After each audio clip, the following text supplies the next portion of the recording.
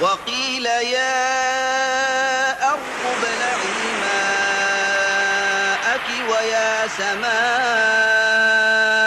أقلعي وغيض الماء وقضي الأمر واستوت على الجودي وقيل بعدا للقوم الظالمين.